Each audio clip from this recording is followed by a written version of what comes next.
बदल कर फ़कीरों का हम भैंस गालिब, तमाशा है अहले करम देखते हैं। तो ये भैंस हमने बदला हुआ है और ये भी अल्लाह की तौफीक से है। बाहर तो तब्दील हुआ है लेकिन अंदर का भी तब्दील होना बाकी है। ये जितनी शायरी होती है ना, ये इसकी बहुत डेप्थ होती है। और उर्दू, फ़ारसी, अरबिक, इनकी जो शायरी है ना वो, यानी इनकी पोइट्री वो बहुत डेप्थ है। अंग्रेज़ी जो है ना वो प्रोज़ में है, यानी वो नसर, उनका ज़्यादा जो था वो नसर में था। कोई मस्त है कोई तश्ना लब तो किसी के हाथ में जाम है, मगर इस पे कोई करे भी क्या, ये तो मैं कदे का निज़ाम है। हमारे अंदर जो नेकी करके दूसरों को जो छोटा समझना या उनको दीन से दूर समझना या उनके लिए कोई ऐसी बात अपने अंदर सुपीरियर कॉम्प्लेक्स जो आ जाना, ये बड़ा मसला है। अस्सलामु अलैकुम वरहमतुल्लाहि वबरकातुहू। क्या हाल है आपके? खैरियत से? आते हैं गैब से ये मज़ामी ख़याल में, आते हैं गैब से ये मज़ामी ख़याल में, गालिब सरीर ख़ामा नवाए सरोश है। यार ये जो शेर है ना गालिब का, ये बड़ा अजीब शेर है।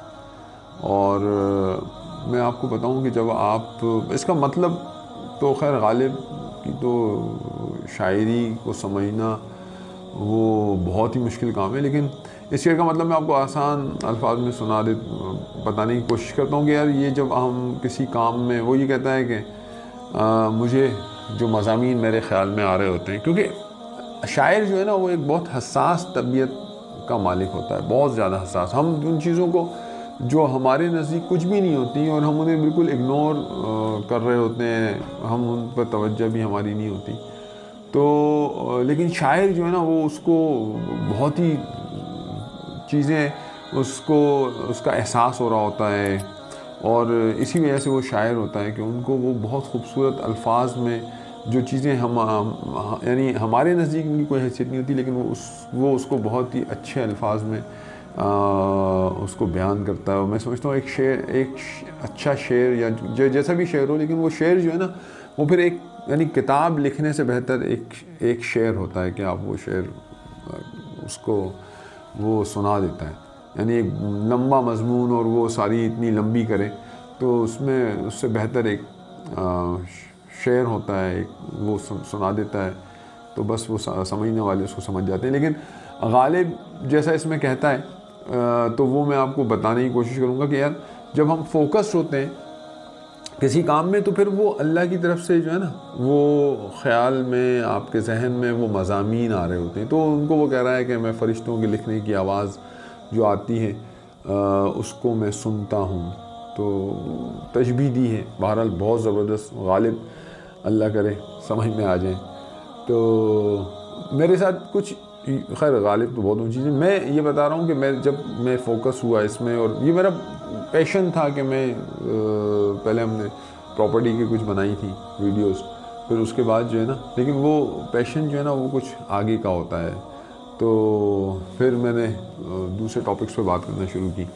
तो उसमें होता है कि अब जब आपके जहन में बहुत सारी चीज़ें आ रही होती हैं और इतनी आ रही होती हैं कि आप जो है ना वो उनको एक जगह जमा कर नहीं सकते। मुख्तलिफ आप कुछ काम भी कर रहे हैं लेकिन आपके जहन में वही टॉपिक चलना शुरू हो जाता है और वो चलता रहता है और मुख्तलिफ मज़ामीन आ रहे होते हैं कि अभी इस पर और फिर उनको फिर संभालना।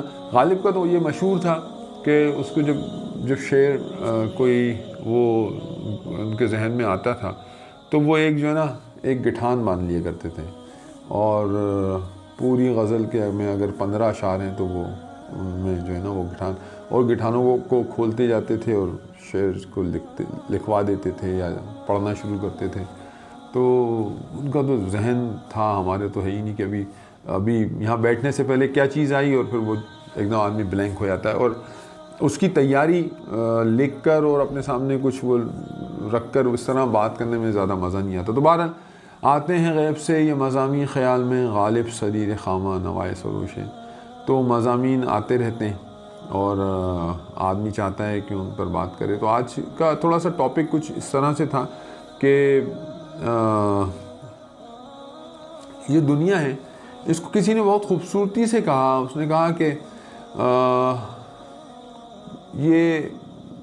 ये है जिगर, मुरादाबादी ने कहा है कि ये है मैं कदा, यहाँ रिंद है, यहाँ सबका साक़ी इमाम है। ये है मैं कदा, जहाँ जो मैं कदा होता है शराब पीने की जगह, और रिंद होते हैं शराब पीने वाले, और साक़ी होता है शराब जो पिलाने वाला होता है उसको साक़ी कहते हैं। तो ये है मैं कदा, यहाँ रिंद है, यहाँ सबका साक़ी इमाम है, यहाँ सबका साक़ी इमाम है। ये है मैं कदा, यहाँ रिंद है, यहाँ सबका साक़ी इमाम है। ये हरम नहीं है ए शेख जी, ये हरम नहीं है ए शेख जी, यहाँ पारसाई हराम है। यानी यहाँ पारसाई जो है ना उसकी दिखाने की, पारसाई कहते हैं नेकपन, अपने आप को बहुत ज़्यादा मुत्तकी परहेज़गार, और ये इस तरह की चीज़ें। तो यहाँ जो है ना ये इस चीज़ की ज़रूरत नहीं है, आप होंगे तो आप उसका इजहार यहाँ नहीं कीजिएगा। तो बहरहाल उन्होंने तो इसको दुनिया से ताबीर किया है कि ये जो मैकदा ये पूरी दुनिया है, और जो है वो इसका एक मतलब ये भी है कि पिलाने वाला पिला रहा है, और जो रिंद है पीने वाले वो पी रहे हैं। फिर उसमें अगला एक मिसरा आता है, वो बड़ा ज़बरदस्त है। आप उसको अगर देखें ना, देखिए ये जितनी शायरी होती है ना, ये इसकी बहुत डेप्थ होती है। और उर्दू, फ़ारसी, अरबिक, इनकी जो शायरी है ना वो, यानी इनकी पोइट्री वो बहुत डेप्थ है। अंग्रेज़ी जो है ना वो प्रोज़ में है, यानी वो नसर, उनका ज़्यादा जो था वो नसर में था। नसर का मतलब जो प्रोज़ हम जिसको कहते हैं, और पोइट्री जो है वो इन तीनों की जो पोइट्री है उसके तो बात ही छोड़ दें। तो अगला मिसरा जो है वो ये कहते हैं कि जो ज़रा सी पी के बहक गया, जो ज़रा सी पी के बहक गया, यानी उस पिलाने वाले ने आपको पिलाई, ठीक है। और फिर अगला वो है कि जो ज़रा सी पी के बहक गया उसे मैं कदे से निकाल दो, जो ज़रा सी पी के बहक गया उसे मैं कदे से निकाल दो। यहाँ तंग नज़र का गुज़र नहीं, यहाँ तंग नज़र, जो बहक गया उसे तंग नज़र, ठीक है। जो ज़रा सी पी के बहक गया उसे मैं कदे से निकाल दो। यहाँ तंग नज़र का गुज़र नहीं, यहाँ अहले ज़र्फ़ का काम है। यार बहुत ज़बरदस्त ये अशार हैं। अब तंग नज़री और ज़रा सी पी के बहक गया, ये सब क्या है? अगर हम अपनी चारों तरफ देखें तो हमें नज़र आता है कि यार हमें कुछ ना, मसलन अगर हमें अल्लाह ताला कोई चीज़ दे देता है तो हम जो है वो कुछ हमारे अंदर कोई चीज़ पैदा हो जाती है, जैसे जो कि ख़तरनाक होती है। मिसाल तौर पे अगर अल्लाह ने हमें दौलत दे दी है तो हम अपने आप को पता नहीं क्या समझने लगते हैं। अच्छा, वो दौलत का मतलब ये है कि अगर आपको खूबसूरती की दौलत दे दी है तो आप अपने आप को पता नहीं क्या समझने लगते हैं, यानी हम अपने आप को क्या समझने लगते हैं। अगर उसने आपको यानी सेहत दे दी है तो हम अपने आप को क्या समझने लगते हैं। अगर उसने माल दौलत यानी आपको दी तो हम अपने आप को पता नहीं क्या समझने लगते हैं, दूसरों को थोड़ा सा हक़ीर जानने लगते हैं। वो अजीब सा ये मसाइल हैं जो आज हम अपने चारों तरफ देख रहे हैं। हम हर आदमी, यानी अगर हम अपना मवाजना करें और अपना एहतिसाब करें और अपने चारों तरफ नज़र डाल के देखें तो यार ये इस पर इतनी बात हो सकती है इन अशार पर कि यार आप सुनते रहेंगे और सामने वाला बोलता रहेगा। या कुछ किताब लिखने वाला होता, वो तो आर्ट अब बहुत कम हो गया है और लोग किताबें पढ़ते भी नहीं है बाहर। तो ये जो एक है इस वक्त हमारे चारों तरफ और हमारे अंदर, मेरे अपने अंदर, ये बड़ा ख़तरनाक एक मसला है। और कि हम अपने आप को जो है ना, अगर अल्लाह ने हमें कोई नेमत दे दी तो बस फिर हम जो है ना अपने आप को समझते हैं कि शायद ये नेमत हमने पैसों से ख़रीदी है। हालांकि ऐसा नहीं है, ये तो अल्लाह का बस फ़ज़ल है, अल्लाह का करम है कि उसने हमें कोई नेमत दी हुई है। तो हमारा ये फ़र्ज़ बनता है कि उस नेमत का हम शुक्र अदा करें। और अब मिसाल के तौर पे हमें अगर अल्लाह ने थोड़ा सा दीनदार बना दिया है, तो जैसे पिछले मिसरे में था ना कि क्या था वो कि यहाँ पारसाई हराम है, यानी अगर हमने ये, यानी मुझे बहुत माफ़ कीजिएगा कि हमने जो एक अपना लबादा ओढ़ा हुआ है, ये जो हमने भेस बनाया हुआ है, ये अंदर से हमारी वो हालत नहीं है जो बज़ाहिर लोगों को नज़र आ रही है। ये तो अल्लाह का बहुत बड़ा इनाम है कि लोगों ने इस हुलिये के ऊपर जो है वो थोड़ी सी मोहब्बत डाल दी है, तो किसी वजह से हमारी जो है ना वो इस हुलिये की वजह से हमारी इज़्ज़त हो जाती है। और लेकिन हमारे अंदर जो है वो चीज़ें जो पैदा होती हैं, अपने आप को पारसा समझना, अपने आप को दूसरों से ज़्यादा नेक समझना, अपने आप को दूसरों से ज़्यादा यानी सुपीरियर कॉम्प्लेक्स यानी जिसको कहते हैं कि अपने आप को दूसरों से बड़ा समझना, और ये तो यार ये सारी चीज़ें जो है ना ये आती हैं जो उसी में कि यहाँ पारसाई हराम है। ये आप अपने आप को जो है वो दिखावा, यानी आप ये देखें ना कि हमने एक तरह से जैसे गालिब ने कहा है, गालिब ने क्या खूबसूरती से कहा है कि बदल कर फ़कीरों का हम भैंस गालिब, बदल कर फ़कीरों का हम भैंस गालिब, तमाशा है अहले करम देखते हैं। तो ये भैंस हमने बदला हुआ है, और ये भी अल्लाह की तौफीक से है। अगर ये हमारी अपनी बिल्कुल इसमें किसी भी तरह की जो है ना वो कोई हमारी एफ़र्ट्स नहीं थी, हमारी कुछ नहीं थी, बस ये अल्लाह का करम हुआ कि अल्लाह ने हमें ये भैंस में हमें अल्लाह लेकर आ गए। बाहर तो तब्दील हुआ है लेकिन अंदर का भी तब्दील होना बाकी है, और अल्लाह अगर मरने से पहले पहले वो तब्दील कर दें तो जैसा है ना, जैसे एक दुआ है कि अल्लाह मेरे बातिन को, अल्लाह मेरे बातिन को मेरे ज़ाहिर से नेक कर दे, और अल्लाह मेरे बातिन को मेरे ज़ाहिर से नेक कर दे, और मेरे ज़ाहिर को सालेह बना दे। तो अगर सालेह अगर ज़ाहिर बनेगा तो फिर बातिन उससे भी ऊपर का बनेगा। लेकिन अभी मामला हमारा बिल्कुल इसके बरक्स है कि हमारा बातिन जो है वो तो बना हुआ नहीं है, लेकिन ज़ाहिर थोड़ा सा बना है। तो उसके बिना पर अगर हम अपने यानी हम दूसरे लोगों को देखते हैं जो थोड़े से हमें दूर नज़र आते हैं जो थोड़े से हमें दूर नज़र आते हैं, तो हमारा जो है ना उनको देख के एक थोड़ी सी हक़ारत की, यानी हक़ारत तो मैं क्या कहूँगा कि थोड़ा सा हम अपने आप को सुपीरियर समझते हैं कि हम इनसे अच्छे हैं, कि देखो हम नमाज भी पढ़ रहे हैं और हम तो जनाब ये भी कर रहे हैं और हम तो वो भी कर रहे हैं। शेख सादी रहमतुल्लाह ने एक वाक़या लिखा है, बड़ा अजीब वाक़या है। वो लिखते हैं कि मैं अपने वालिद साहब के साथ एक दफ़ा सफ़र में था, तो हम किसी सराय में, रास्ते में, पहले ज़माने में सराय हुआ करती थी, जैसे मोटल्स होते हैं ना, अभी आप बाहर जाएंगे कहीं आपका जाना तो वहाँ मोटल्स होते हैं। तो वो पहले मुसलमानों की दौर था, तो उन्होंने बड़ी अपनी जो शाहराहें थीं, जो गुज़रगाहें थीं, वहाँ पर उन्होंने सराय बनाए थे ताकि जो मुसाफिर जाएं तो उनके लिए वहाँ ठहरने का इंतज़ाम हो, वो रात गुजार सकें। तो कहने कि हम मैं और मेरे वालिद साहब एक जो है वो सराय में ठहरे, तो वहाँ रात को मेरे वालिद साहब ने मुझे उठाया और कहा कि नमाज़ पढ़ लो। तो उस वक्त तहज्जुद का वक्त था, मैं उठा और मैंने नमाज़ पढ़ी, और उसके बाद जो है वो मैंने देखा कि सराय में दूसरे लोग सोए हुए हैं। तो मैंने अपने वालिद साहब से कहा कि अब्बा ये इन लोगों ने तहज्जुद नहीं पढ़ी। तो मेरे वालिद साहब ने एक मेरे धब मारा, ठीक है, और अफसोस से कहा कि हाय तूने जो है वो हमारी नेकी को तबाह कर दिया। तो पहले के लोग जो है ना वो अपनी नेकियों को बहुत महफूज रखते थे, और यानी उन्होंने यूँ कहा कि हालांकि वो देख रहे थे कि उन्होंने नमाज नहीं पढ़ी, तो उन्होंने कहा कि तूने ये क्यों ना सोचा कि ये लोग नमाज़ पढ़कर लेटे होंगे, ये लोग तहज्जुद की नमाज़ पढ़ के लेटे होंगे। तो यार कितनी देखें पहले बच्चों की तरबियत पे कितना तरीक़े से उनको की जाती थी। आज जो है उसके बरक्स से हम जो है वो ये तो देखते हैं कि हम नमाज़ पढ़ कर आ गए, हमने ये कर दिया, हमने वो कर दिया, फ़लाँ ने नहीं पढ़ी है। तो मुसलमान के साथ तो हुस्न ज़न रखना चाहिए।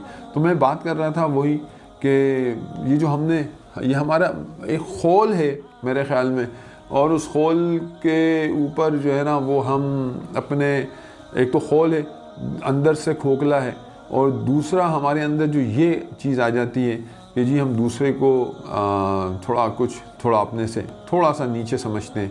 तो यार ये बड़ा ख़तरनाक मामला है, और इस मामले पर बहुत सारी जो है ना वो यानी ये इस मामला अल्लाह रब्बुल इज़्ज़त को पसंद नहीं है। अच्छा, फिर दूसरी बात ये कि हम पहले जो है ना, आप जितना ऊपर आपका लेवल होगा ना, तो अगर वहाँ थोड़ी सी भी गलती होगी तो आप फ़ौरन नीचे आएंगे, फ़ौरन नीचे। अब हमारा मामला ये है कि हम तो जनाब घुटनों के बल भी नहीं, घुटनों के बल वाला भी गिर जाता है ना, तो हम तो बिल्कुल ज़मीन से चिपके हुए हैं।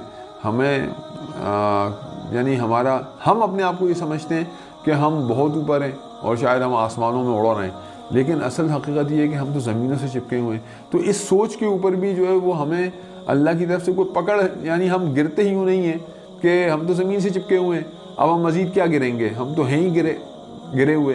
तो वरना जो अल्लाह वाले थे, जो अल्लाह वाले होते हैं, उनकी तो एक जो यानी एक अरबी में एक मुहावरा है, वो है कि हसनातुल अबरार सय्यातुल मुक़र्रबीन, हसनातुल अबरार सय्यातुल मुक़र्रबीन, यानी जो नेक लोगों की नेकियां होती हैं तो वो जो मुक़र्रबीन की वो मुक़र्रबीन के गुनाह होते हैं।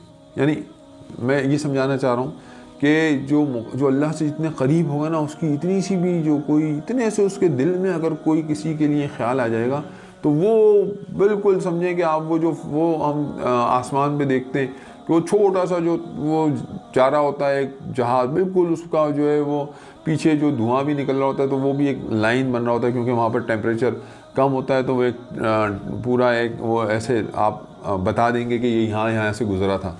तो उस फ्लाइट से फिर आदमी नीचे गिरता है, तो उस फ्लाइट से आदमी अगर नीचे गिरेगा तो उसका कोई बचने के चांसेस होंगे। लेकिन हम, क्योंकि हमारे दिल में तो जो भी आता रहे, हम किसी को हकीर समझते रहें। अभी ये मैं सिर्फ अंदर की बात कर रहा हूँ, ये अंदर का मतलब ये कि यानी हमारे अंदर जो नेकी करके दूसरों को जो छोटा समझना या उनको दीन से दूर समझना या उनके लिए कोई ऐसी बात अपने अंदर सुपीरियर कॉम्प्लेक्स जो आ जाना, ये बड़ा मसला है।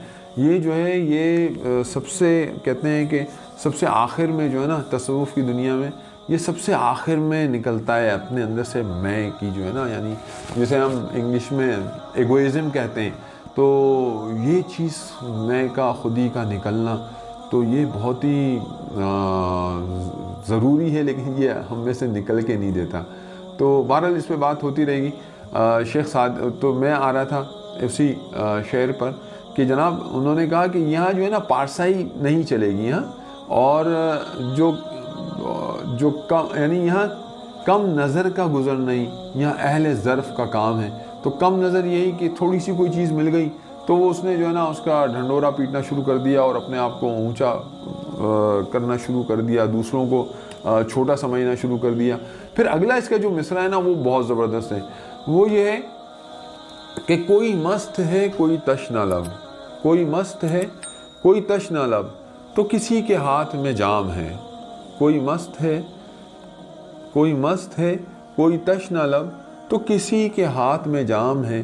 तशनलब कहते हैं कोई प्यासा, यानी अभी उसकी प्यास बुझी नहीं है ना, तो तशनगी जैसे कि हम पिया तो है लेकिन अभी उससे जो है ना वो मेरी प्यास बुझी नहीं है, उसको तशनलब कहते हैं। तो कोई मस्त है कोई तशनलब, तो किसी के हाथ में जाम है, यानी वो इंतज़ार कर रहा है या पी रहा है। तो कोई मस्त है कोई तशनलब, तो किसी के हाथ में जाम है, मगर इस पे कोई करे भी क्या, मगर इस पे कोई करे भी क्या, ये तो मैं कदे का निज़ाम है। यानी ये सारे चीज़ें आप देखें दुनिया के अंदर, तो हमें कोई किसी को इतना मिला हुआ होगा और कोई जो है वो जाम लेकर उसमें डलने का, यानी वो मिलेगा तो पिएगा, कोई जाम लेकर उसको पी रहा होगा, और कोई जो है उसकी तशनगी उसकी ख़त्म नहीं हुई होगी। तो हमारे आप दुनिया पे आप अगर हमारे अतराफ़ में नज़र डालें तो देखो आपको यही मिलेगा कि जिसको मिला हुआ है तो उसकी प्यास ही ख़त्म नहीं हो रही, उसने पी लिया अपने हिस्से का, लेकिन वो कह रहा है कि मुझे और दे दो। और कोई जो है वो बिल्कुल ही प्यासा है, और कोई जो है वो मस्त हुआ है उस प्यास में, यानी उसको पीने के बाद बस लगा हुआ है अपने काम में और उसको होश ही नहीं है। तो ये सारी जो है ना ये दुनिया के अहवाल इस शेर के अंदर कवर हो रहे हैं और कितनी खूबसूरती से हो रहे हैं। लेकिन उस पर भी क्या कि उस पर वो आगे कहते हैं कि कोई कुछ कर नहीं सकता, क्योंकि ये मैं कदे का निज़ाम है। मैं कदा ऐसे ही चलेगा कि यहाँ जो है ना वहाँ यहाँ बराबर की वो मामला नहीं होगा, यहाँ अपने अपने मिजाज पर और अपने अपनी प्यास के ऊपर सारा मामला होगा। तो मैं कदे का निज़ाम यही है। एक बुज़ुर्ग के पास जो है कुछ मिठाई आई और उनके मुरीदीन भी बैठे हुए थे। तो उनका जो खादिम था, उन्होंने अपने खादिम से कहा कि मियाँ इसको जाके बांटो, मिठाई को बांटो। तो खादिम ने कहा कि हुजूर मैं अल्लाह की बांटूँ या नबी सल्लल्लाहु अलैहि वसल्लम की बांटूँ। तो उन्होंने कहा भाई आज तुम अल्लाह की बांटो, सही है। तो वो खादिम जो है वो उठा और उसने जो है वो जो मिठाई क्या, वो पता नहीं क्या क्या चीज़ थी, लड्डू थे जो भी थे, तो थाल में थे, या वो जो आपने देखा वो पहले टोकरियाँ आती थी, अब लोग बैठे थे, उसने है ना आप किसी को 4 दिए, किसी को 6, किसी को 8 और किसी को 1 भी नहीं दिया। तो लोगों ने कहा कि यार ये तो हमें मिला नहीं। तो उसने कहा भाई हज़रत ने कहा था कि अल्लाह की बांटो।